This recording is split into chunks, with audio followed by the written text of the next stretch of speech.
Hygiene listeners. I am excited to have with us. Britt Stone. Miss Britt is one of our hygiene queens. You know, we have a couple of them on our team, and occasionally I like to bring them in for some hygiene flow and some hygiene spaces. Now, Britt, today we are going to talk hygiene, but I want to do hygiene from doctors' perspective and like doctors really getting a lot of value out of that space. So today's hygiene is a little bit different. Your hygienists can listen to this always as well. Obviously, there's going to be nuggets in there for them, but doctors, this is for you.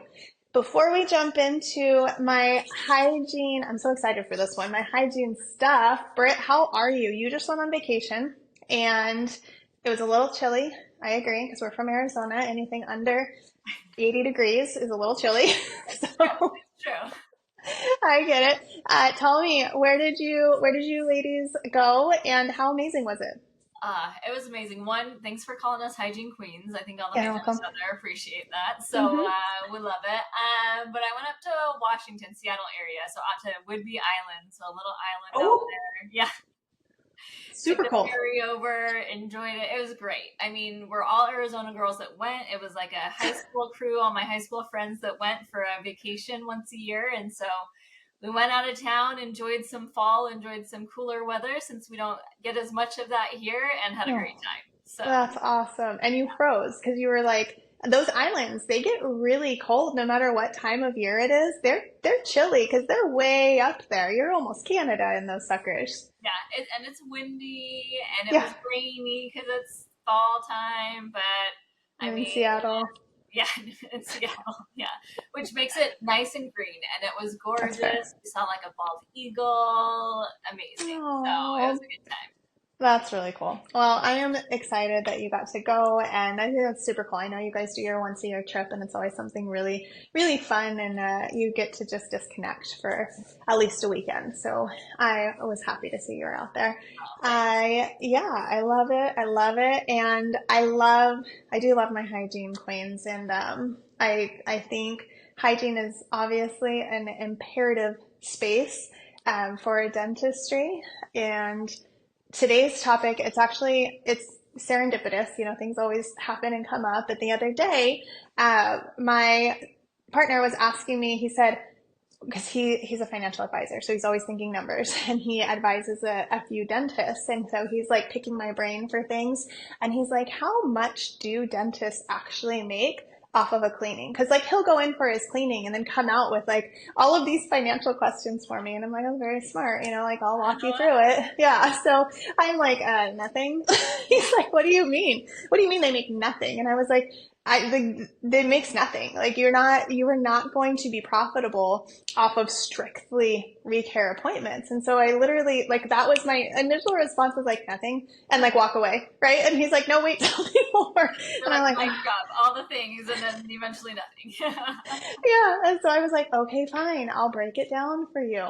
Let me tell you all the things that go into a hygiene appointment and that cost analysis per hour, and why it's so important that a hygienist does 3.3 times his or her rate of pay and can produce 30% of overall production for the practice. Because if they're not, that department is not profitable for the company. And the non-profitable space of the company is an issue, right? And it's not to say hygiene that, you know, we're never going to say do things you don't want to do or squeeze your appointments or do more. And like, that's not who we are. It's really just about finding the spaces where we can create more value for our patients, utilizing the tools at our fingertips and creating more profitability for the company. Because for Dental A Team, we believe that the profitability leads to reinvestment back into the patients and the practice. So we cannot reinvest back into our patients' experience and all of these, you know, digital workflows that everybody's trying to do, these new x-ray machines, the scanners, the Cavitron tips, guys, like those pieces of things, and cool lasers and all of these things that you want even for your hygiene space, those are reinvestments back into it. So that profitability creates the space to be able to do that. And doctors today, I really wanted to walk through that. His question the other day was just like, oh my gosh, like this is something that as a consultant and as a dental professional, this is one of those spaces that to me is just like, I'm like, why would you even ask that? Like that was that was a weird question. Like, obviously, it makes nothing. And then I'm like, oh, you want me to walk you through it? Okay, this is one of those spaces that I think people know that they don't. And really taking an analysis and a look, doctors, at your hygiene department and how you're influencing that as well, and making sure that you're staying on top of it. I think hygienists are incredible. I think dental teams are incredible. I think doctors are incredible human beings. But I think a lot of dentists, a lot of doctors are like, well, they're hygienists. Like, you've got this. You've got this. You do the perio part. You do that, which I totally agree with. You guys, Britt, you are in that world. You are in the gums, right? You got the gums. I'm going to give you that world. Okay. My doctors, you diagnose the decay, the things that need to happen. Like, you are in that world way more than anybody else is. So for a hygienist to be the lead on perio, and periodontal pieces, whether it's a routine cleaning or sky's the limit, that makes sense to me. But my doctors who pull so far out that they don't actually know what's going on over there anymore, which that doesn't happen for anybody out there, legally who's listening. Like, that doesn't happen. But when we're not calibrated, or my doctors, I've had so many times a doctor that's like, yeah, I think they'll be fine, maybe a debridement. And the patient gets over, and the hygienist is like, there's a 5 millimeter pocket. I'm like, oh no, he said a debridement. Like, I guess like we've already treatment planned it, so now we have to do a debridement. My hygiene team is upset. So I really wanted to talk perio calibration today. And Britt, I want to speak to the doctors specifically, hygienists too. And if you're listening to this and your doctor doesn't listen, like, share this one, but go back and do these things with your doctor too. But Britt, from a hygiene standpoint, like, how does perio calibration with your doctor, how does it positively influence your experience as a hygienist, to obviously give your patients the best experience, but how does that influence your experience as a hygiene team member within a practice when you guys are more calibrated like that? Yeah, I mean, calibration is big, right? When it comes down to it, we need to have a standard when it comes to perio that we all agree on. It's doctor led, right? And then someone's got to ensure that that standard is actually happening. And that's where doctors don't get so disconnected from it that you can't recognize when a hygienist is not following the standard that we've all agreed upon, or that you have set forth, and you want that level of care provided for your patients. That's where, as a hygienist, I love a doctor who trusts me. And you know what? You trust me because we are calibrated, and you trust my opinion, and you double check it, and that trust continues to be there because we continue to be calibrated on how we treat our patients. And if we are not, then great, have a conversation and let's address it and let's reset things. I mean, we're all human beings. How many of us have a habit that slowly over time gradually changes a little bit? It can happen. So we need to help each other, right? Keep that standard of care that we want to provide to our patients. And sometimes it goes both ways, right? I want that doctor double checking, spot checking things to ensure that that quality is there. If there is a question, great, let's have a conversation about it.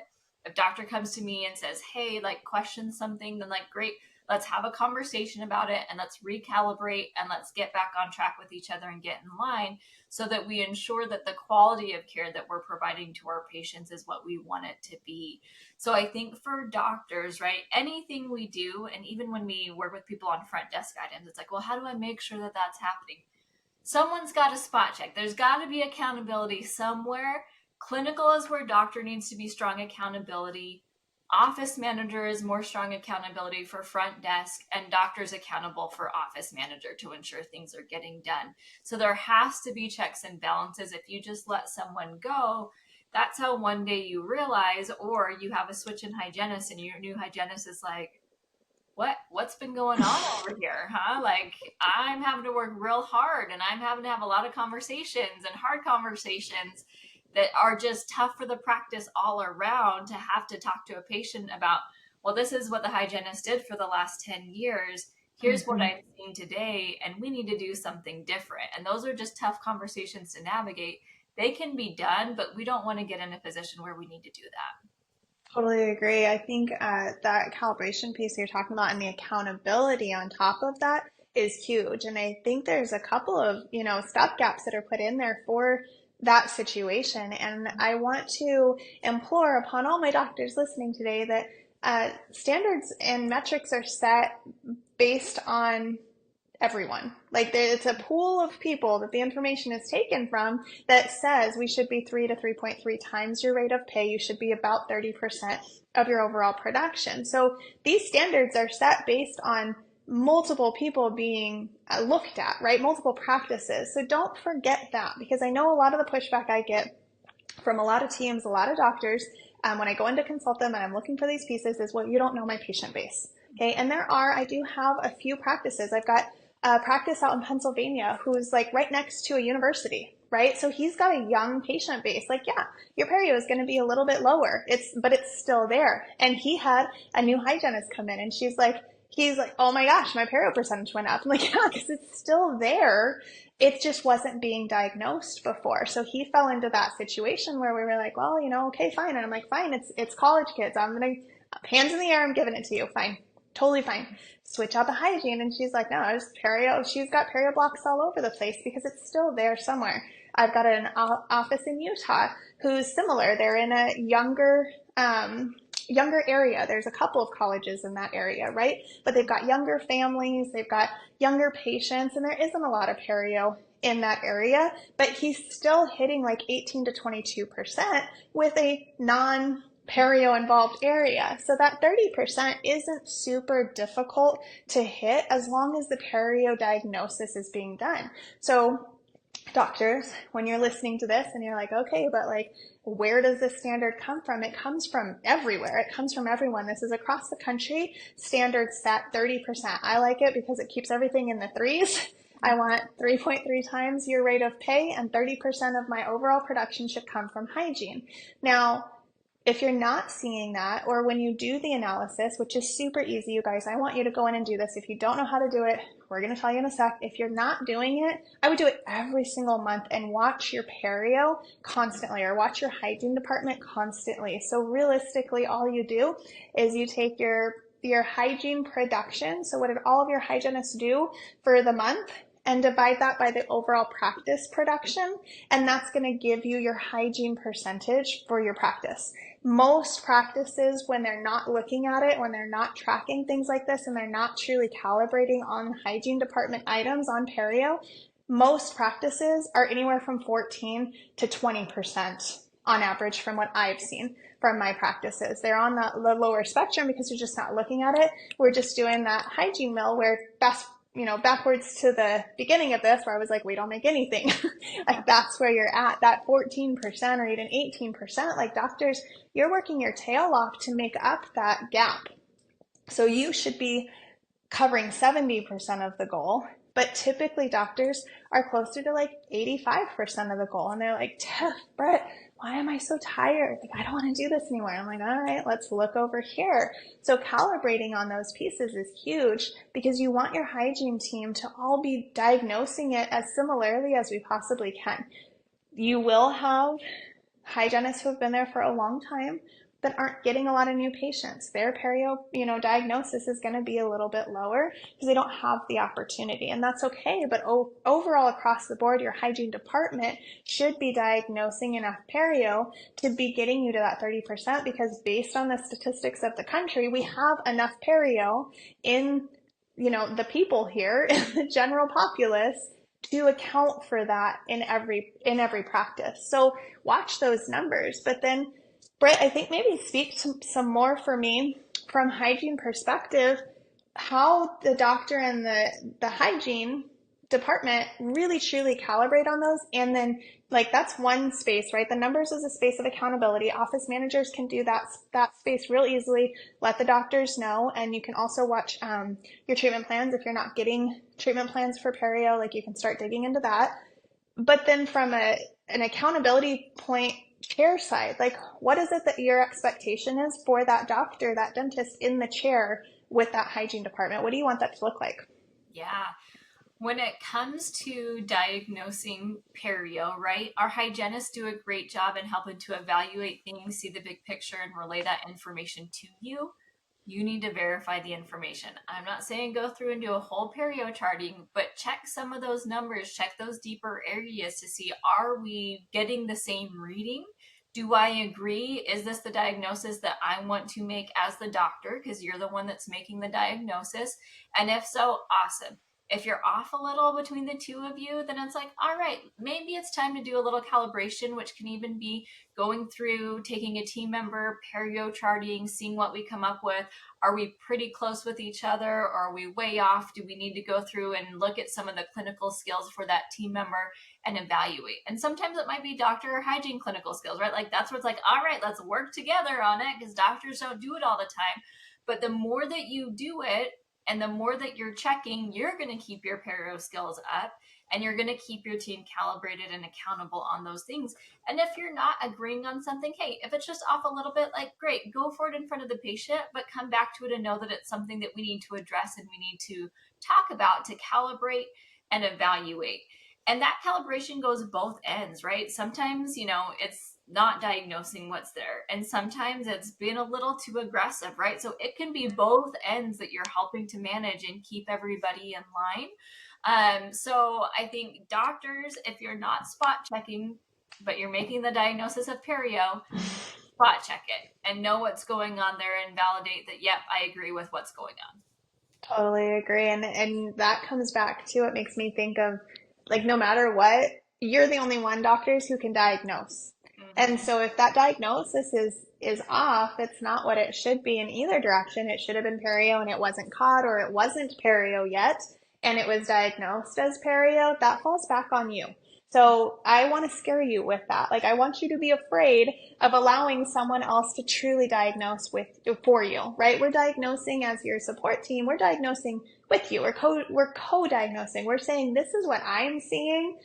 Do you agree? So your hygiene team is like, I'm seeing some deep pocketing there. I explained to them that it could be a deeper cleaning that we might recommend. Like, that's, the verbiage. And I just want to say that to remind you guys not to get so comfortable that you forget that it is your license. It is your responsibility. And I love hygiene. I love support teams. I love all of them. And I don't think there's many people, if any, out there who are just out to get something, or do something wrong or inaccurate, but it does happen. We get sloppy, we get tired, we get fat, like quick. We're like, gosh, we've got to go. And we start missing things. And so it's just that space where you guys are looking out for each other and you're truly, truly just spot checking and double checking. A quick PSR.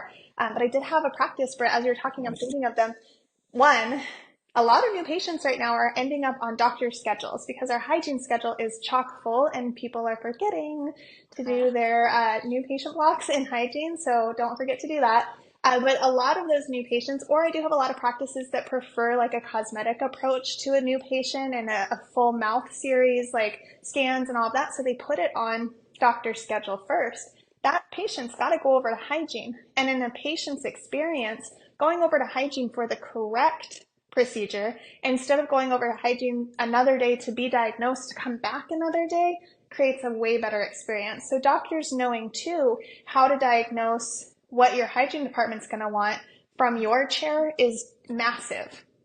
I do have a practice that recently did exactly what you were talking about, Britt. They had the team in the back and they're doing all the probes together, the hygiene team and the doctor, because the hygiene team was like, what is happening? Like, his probes are 10 times deeper than what I'm getting. And they realized they were reading the probe depths differently on the probe. And they had to buy all new probes because they couldn't calibrate on the probes that they had. They could not come to an agreement because it was one of the generic ones, where there weren't a lot of lines. So it was kind of like pick and choose what the long line meant, and yeah, and it was impossible for this team to truly calibrate on that probe. And so they replaced all the probes with one that had smaller lines. It had more of the lines for the depths. And then they were like, and the doctor goes, oh, and it was the doctor that was off, is what we'll say, like, whatever. They came to an agreement, but the hygiene team was like, I don't know what's happening. And so they did exactly that. They ran a test and they were like, oh, we've got to figure this out. And so they had to replace the probe. So it's not always too like, you're wrong. Sometimes it's like, this tool is not working for me and I need a better tool, especially with, I'm not a hygienist. I've never probed a patient because I'm not allowed to, but I can't imagine this like giant black line, right? That's just supposed to be so many depths, and you're going in and being like, yeah, it's about this. Like, so I get it. I would require many more lines on that sucker. But that's what it made me think of. So it is truly out there, you guys. It's not just you. You're not like some special case that did something wrong. Like, everyone's doing this and everyone needs to do this. So really, truly, in order to make sure that you're calibrated, it's going to take, Britt, you mentioned it, being on the same page, like coming up with what you want those parameters. Yeah, the standard, exactly. What is that standard? Like, what's class 1, class 2, class 3 referral? Like, what's maybe class 4? Like, what are these standards and how are we going to follow them? Calibrate on the diagnosis, not just what those are, but like physically, are you diagnosing the same? Are you getting the same probe depths? And really practice that. Do, spot check PSRs on some patients as they come through. And if you are off and your trend is like, I'm off more than I'm on, start practicing with your team and really look at, is it the tool? Is it the person? How can we calibrate this? And look at your numbers, you guys.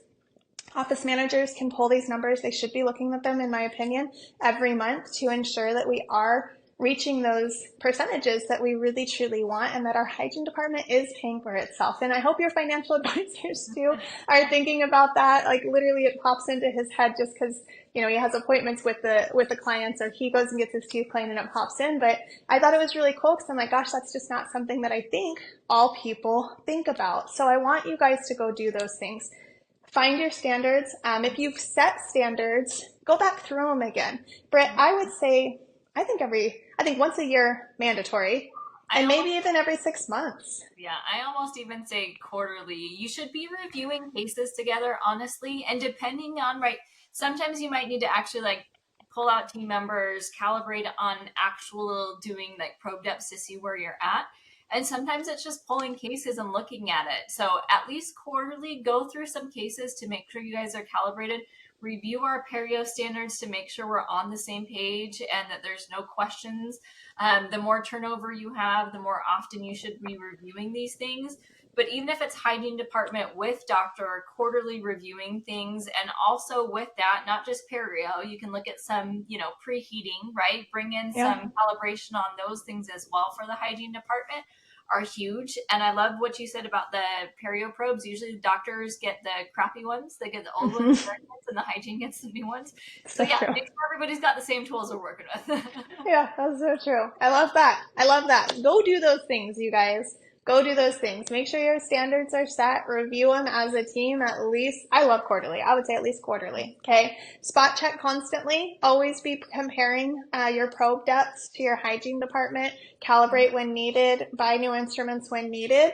And then always watch your numbers. Make sure that the standards are there for you guys. And you may have that patient base that doesn't have as much perio, and that's okay. Let's see what you do have and if it makes sense. As always, reach out, hello@thedental-ateam.com if you need more information or if you need help diving into it or you're just not sure what to do or you need more ideas, like whatever it is, just reach out to us. We're here. Britt, thank you so much for today. I love picking your hygiene brain, and I think it was just a fantastic one for doctors to really see how they can lead and guide the hygiene department from the forefront.